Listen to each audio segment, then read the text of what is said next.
Okay, thanks so much, Karen. Thanks to all of you for being here. How many refugees from California here today? A few, okay. John, yes, of course. I was in Los Angeles, so I bought some food from a street vendor, and he said to me, you have an accent. Where are you from? Well, I said, originally from New Zealand. He said, well, where is that? So to make it really simple for him, I said, it's down in the South Pacific near Australia. He said, right, where Arnold Schwarzenegger comes from. So I was in New Zealand last year, and my dad is 91, and we were discussing World War II and how terrified he was as a little boy of a Japanese invasion. And he remarked that if it hadn't been for the Yanks, if it hadn't been for your uncles and grandfathers and fathers who stopped the Japanese at Guadalcanal in the Coral Sea in Midway, he probably wouldn't have been here, and I certainly wouldn't have been. So the point is, anybody who cares about liberty has to care about America. There is nowhere to run if this country falls. Now, I deal with the internal side of things. I write my books. That's about Biden's Marxist background. He's been working in the interests of the Russians since 72, Iran since about 78, and China since about 2001. He has never worked in the interests of the United States in his whole career. These are about the senators. I say there's about 40 US senators who couldn't pass a background check to drive a school bus.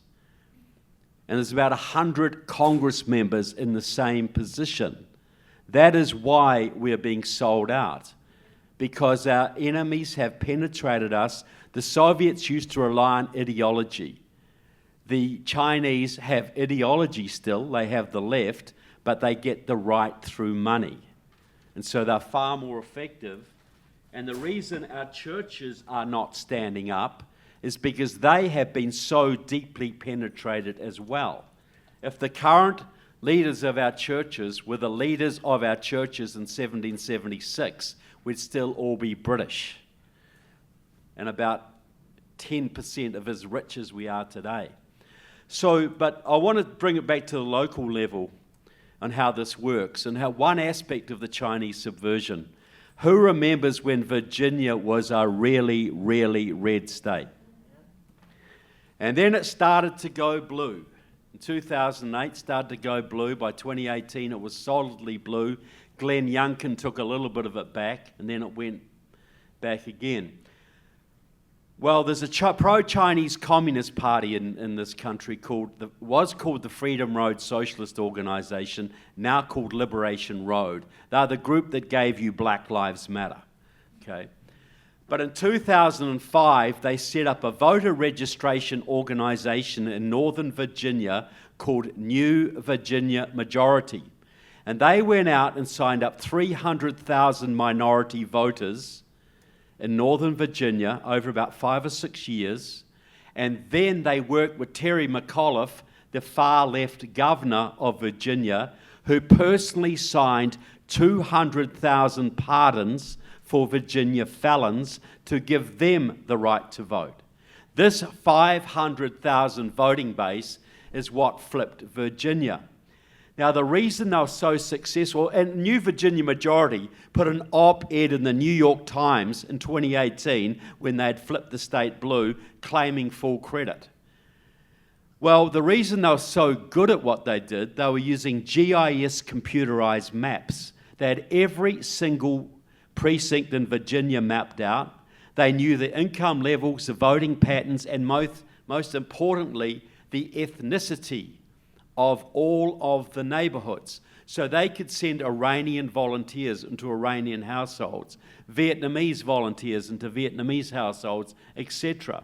Now, those maps were made and still are being made today by a Liberation Road communist called Steve McClure, a graduate of the George Mason University Geography Department, who is making those maps to this day, working out of the Geography Department of Wuhan University, China. This is easily documentable. I've put it out there many times. They have a whole network through the South. In North Carolina, you have the Carolina Federation, run by Sendolo Diamana. I did a little documentary on this about 2 years ago. Got 5,000 views on Facebook, 5,000 shares on Facebook. You have the Carolina Federation in the state working through Durham for All, Guilford for All, the unions here, etc., who are working the minorities of North Carolina to turn you blue. In Georgia, they have the New Georgia Project, Stacey Abrams' organization. In Texas, they have the Texas Organizing Project, used to be called Texas Acorn. The leader, one of the board members of that, said in recent weeks, he is also a leader of the Houston Communist Party. He said, we are going to flip Texas, then the rest of the South will fall like dominoes. And that's just the beginning. They are targeting the South.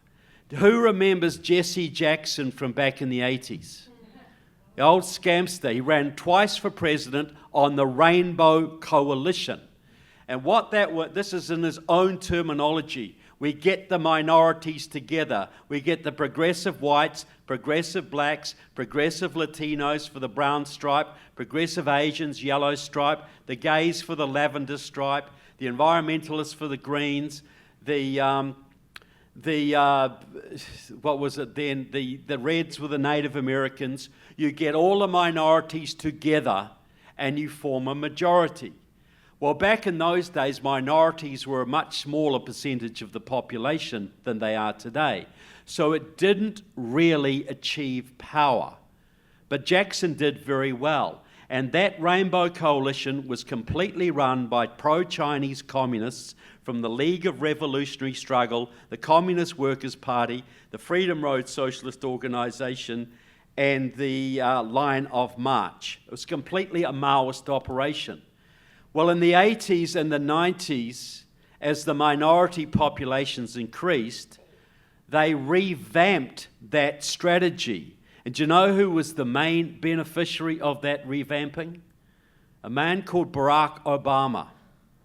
The same people behind Jesse Jackson, the same pro-Chinese communists, were the same people that gave you Barack Obama and Stacey Abrams and Kamala Harris and crybaby Cory Booker and Andrew Gillum from Georgia.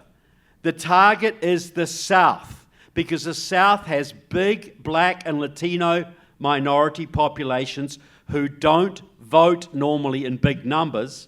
So their strategy now is to go into the South. See, the Democrats have gone so far to the left that their white middle-class base in the North is dissolving. You know, all those union guys from Ohio and Pennsylvania, they're all now pro-Trump. So they got two sources now.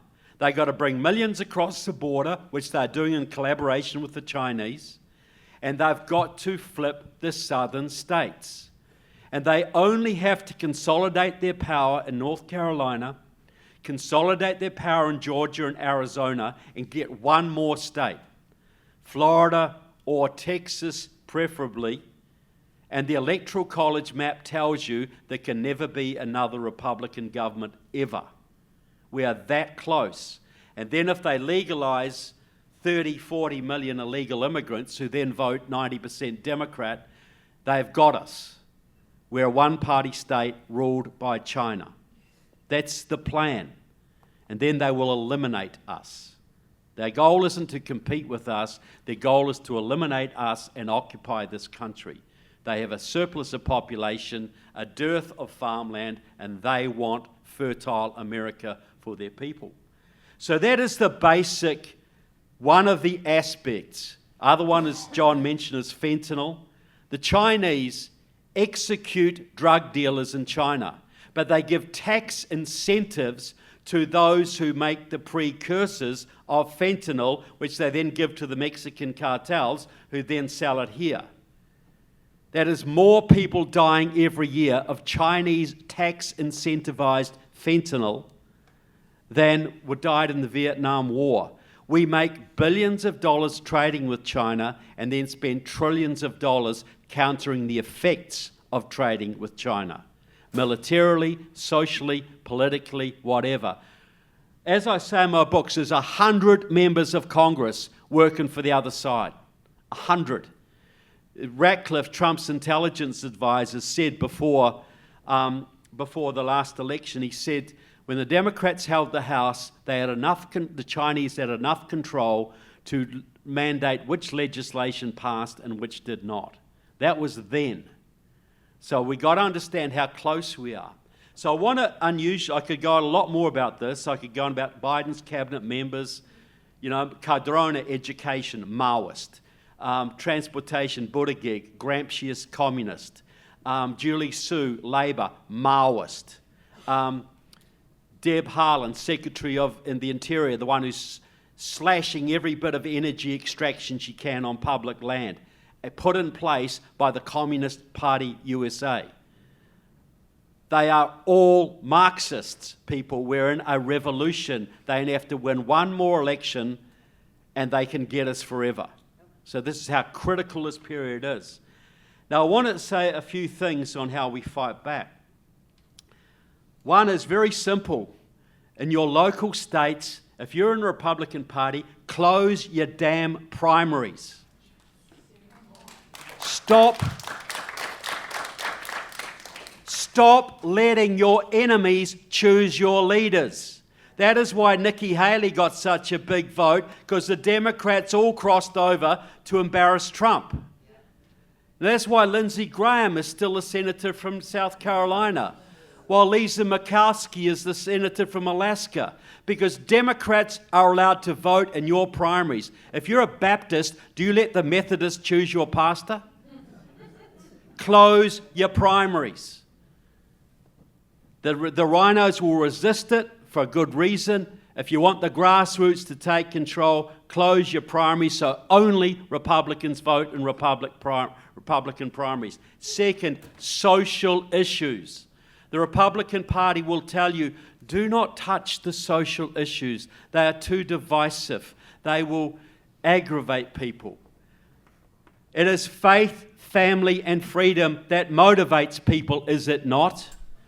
I know my good friend Ray here. He's been campaigning against getting kids out of public schools for decades, because he sees the result and how we are doomed if we do not do that. That's a social issue.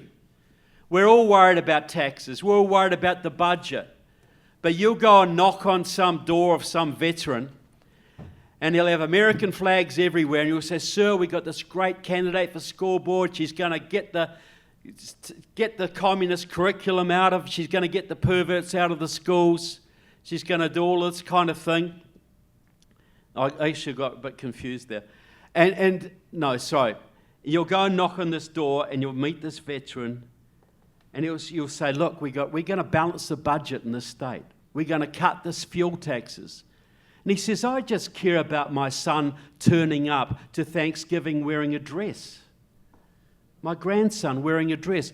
You talk to a young black woman and the blacks in America are more socially conservative than the whites. The Latinos are certainly more socially conservative, and most of the Asian communities are as well, and we try and sell them on fiscal measures. Talk about faith, family, and freedom. The young black woman doesn't really care about the state budget, but she does want a cop in her neighbourhood to keep the gangs away from her kids. She wants her kids to learn real math and real science in schools so they can get a darn good job, and she doesn't want them competing with illegal immigrant labour. The social issues are what bring people across. 70% of Americans are social conservatives. If we champion social conservative issues, we will win. The other thing is election integrity. The Republican Party will say, move on, it's all behind us, don't go on. Too many darn election deniers. Well, here's my argument. Yes, there are too many election deniers, and they're on our side, and they have good reason to be election deniers. But this is the issue. You'll go and knock on this veteran's door again. He's a patriot. You can tell. And you'll say, sir, we got this great school board candidate. We got this great state rep candidates, total conservative, total patriot. You'll say, sounds great, but do you still have those voting machines in this county? And you'll have to say, yes. And you'll say, no, I'm going fishing that day. 5 to 10% of our base minimum is no longer voting because they do not trust the process. And they will not trust the process ever again until we have voter ID, paper ballots, and people going to jail for vote fraud.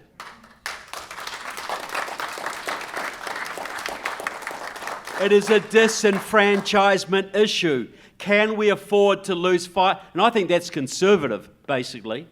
5 to 10% of our base going forward. So, Mr. Republican hierarchy, if you don't get onto this, you're going to lose. All those election deniers are going to cost us elections going forward. Can we afford this? Now, what do we do about the massive vote fraud and the massive foreign infiltration of this country? There's at least 25,000 Chinese spies in this country. I'd say more like 125,000 now, plus Russian, Chinese, North Korean, plus all the people coming across the border. And the vote fraud. You can never clean out the vote fraud in Los Angeles from California. You can never clean out the vote fraud in Philadelphia from Pennsylvania. This has to be federal. The next president has to set up a federal organisation that goes after vote fraud, that will go into the big cities and do RICO lawsuits, treat this as an organised crime problem. You have to do this. Now, this is how it works on foreign infiltration as well. You have to have an amnesty. And by this, what I mean is this.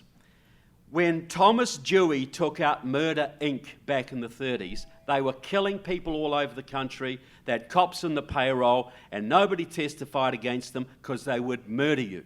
So Thomas Dewey interviewed 1,200 young men and got the best, the bravest, and the brightest to form a little untouchables unit. And they started catching low-level Murder, Inc. people. The Purple Gang, they were sometimes called, a mafia hit squad. And they catch these low-level guys and say, we'll give you 5 years in jail, or you can rat on your friends.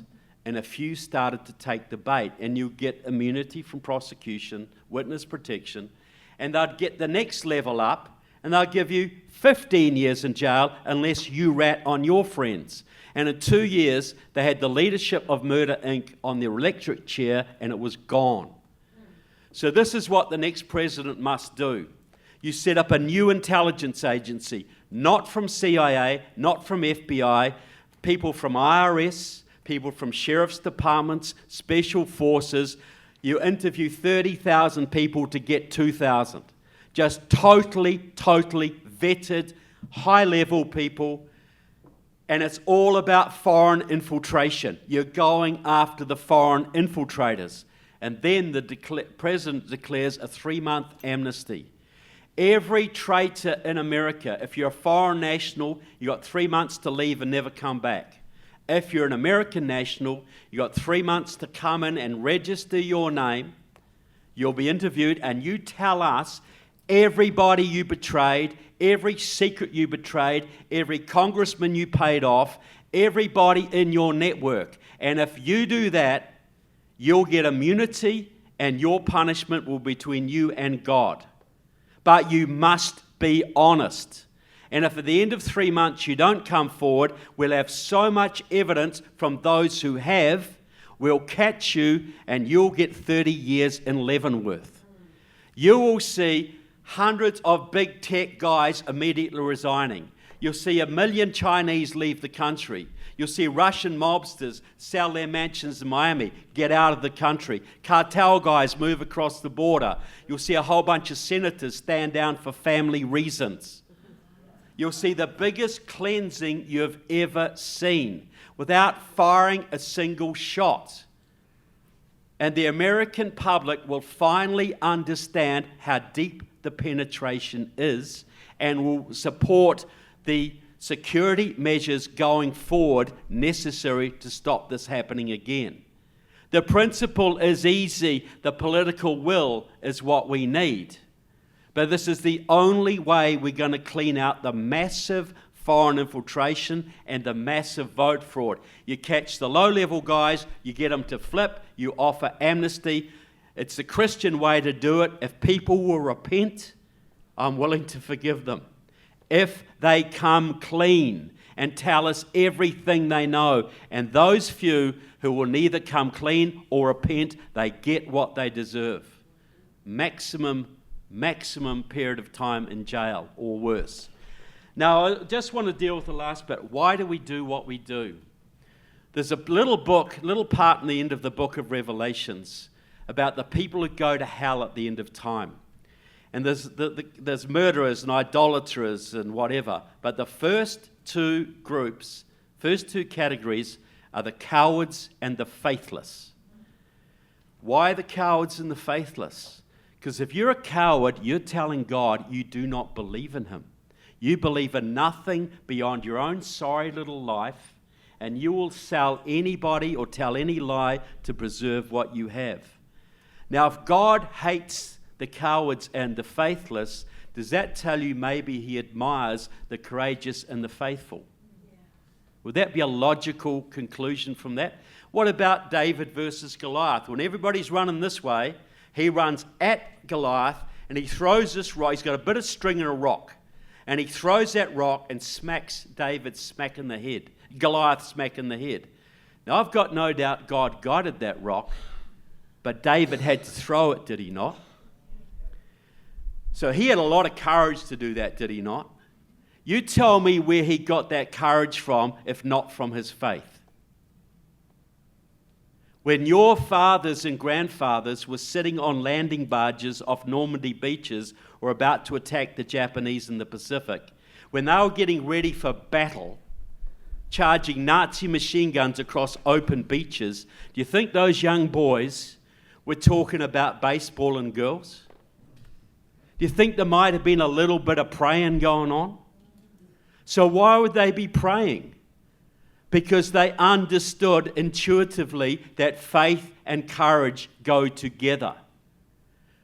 To have the courage you need to do the job, you have to believe in something. Any soldier will tell you, if you have faith in your comrades, and you have faith in your officers, and you have faith in God, what are you going to be afraid of? But our leaders are generally cowards because all they believe in is the next election. Most of our leaders were thinking about eternity rather than the next 2 years, do you think they'd behave as they do? Really? So I believe the situation we're in right now is analogous in Germany before World War II. Because at that time, Hitler was on the rise. He wrote his book. He told people what he was going to do. He was already persecuting those he didn't want. As James points out, the enemy class. He identified the enemies and he went after them. There was only one group that could have stopped the Nazis, and that was the German churches. And what did they do? Nothing. With one or two noble exceptions. So we've all heard that little story about Nazi Germany before World War II. During World War II, I don't know if it's true, but it illustrates the point.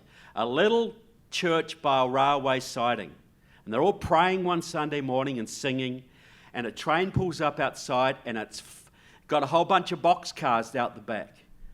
And they hear bang, bang, bang from the boxcars. Help us, help us. There are children in here. Give us water. Please help us.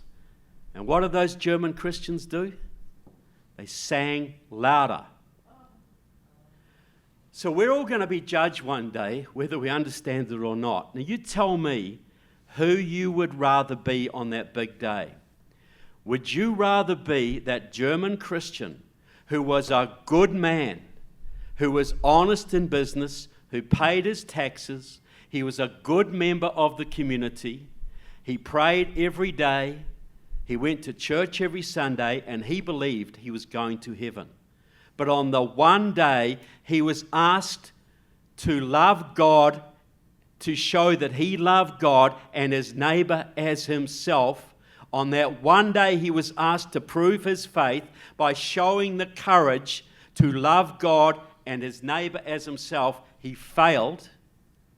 Or would you rather be that 21-year-old farm boy from a farm out the back of western Northern Carolina who died face down in a pool of blood on Omaha Beach?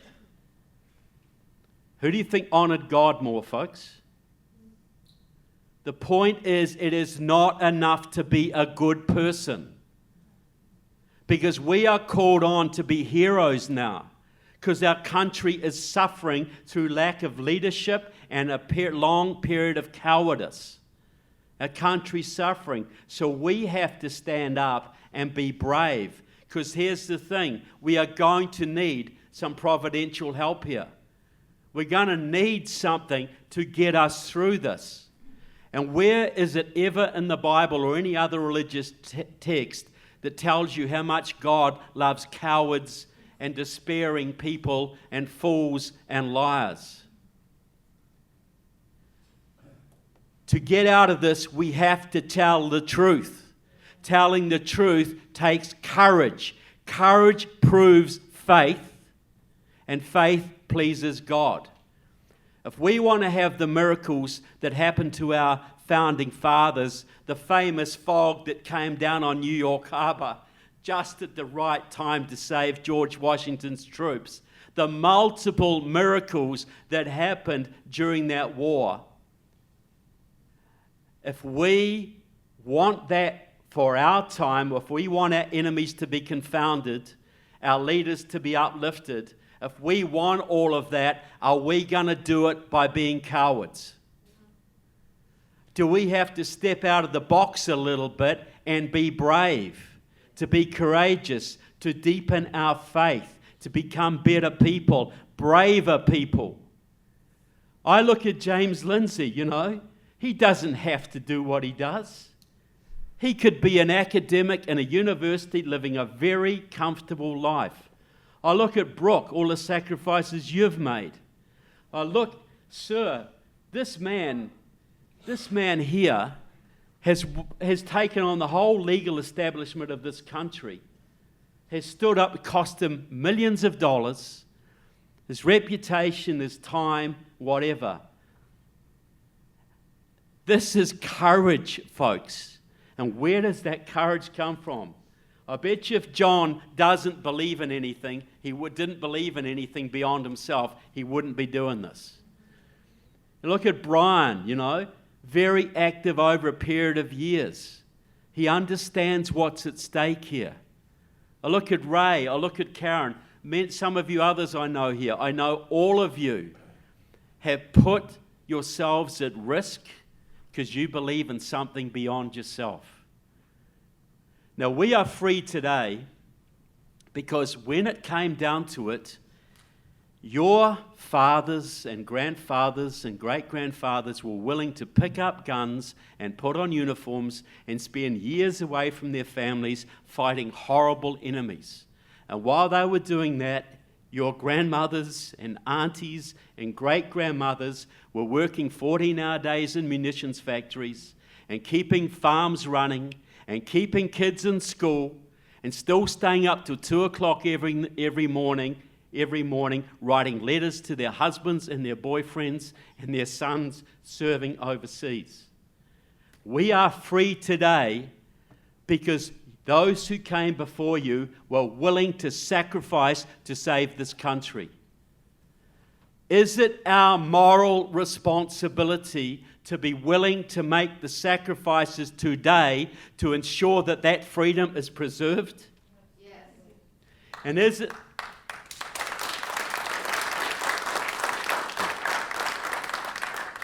And is it our moral responsibility to make the sacrifices in time and money and whatever it takes to make sure that our children and our grandchildren live as free or freer than us? Is that our moral responsibility or is it not? And will we be judged if we fail to fulfill that responsibility? And will our children love us if we do? And will we get to stand up straight on Judgment Day? See, this is it. We're fighting the horrible Chinese. We're fighting their Russian allies. We're fighting many horrible people, including many of our own leaders. But every one of us has talents. Every single one of us was given talents. We have the very talented, we have the moderately talented, and we have Democrats. Okay? So, but the point is, what pleases God more? Someone with great talents who misuses them or only uses them partially, or someone of lesser talents who uses them to the full? Every single one of us count here, folks. As Karen says, great phrase, I've stolen it, we have to be miracle worthy. Every one of us has to be miracle worthy. Every one of us has a role in this battle. Yes, we're fighting China, but we're also fighting our own bad nature, our own weaknesses. We are fighting evil in our time, just as your founding fathers fought evil, just as your grandfathers fought it in World War II. We are not the only generation that's going to get away from fighting this battle, folks. And we better recognize that real quick. But the thing is this, your founding fathers won against all of the odds. World War II could have gone a lot differently than it did, especially if the Nazis had got the atomic bomb before we did. A lot of things could have gone wrong. A lot of things can go wrong today. But we are on God's side here, folks. And if we stick to that and have enough faith and enough courage, I am sure we can come through this. The 2016 election convinced me that God is not finished with this country yet, but it wasn't handed to us. How many of you worked your butts off to make it happen for many years? The ending of Roe v. Wade was a miracle. But how many people, humble people, spent their whole lives overturning that? So I want to say to you, we've got to treat this as a spiritual battle. We've got to treat it as a war. And we've got to acknowledge that every single one of us plays a critical role in this. We've got to be courageous beyond what we've ever been before. We've got to be more faithful and better people than we've ever been before. But the reward is a free country and a country we can be proud to hand on to our children and our grandchildren. A country that will lead the world in freedom and prosperity for hundreds of years and set the stage for a much-needed global spiritual revival. Is just the chance of that worth the sacrifice? So I say to all of you, thank you so much for being here. Thank you so much for standing up for America, for your kids, for my kids. God bless America. God bless this great state of North Carolina. And God bless every single American patriot. Thank you.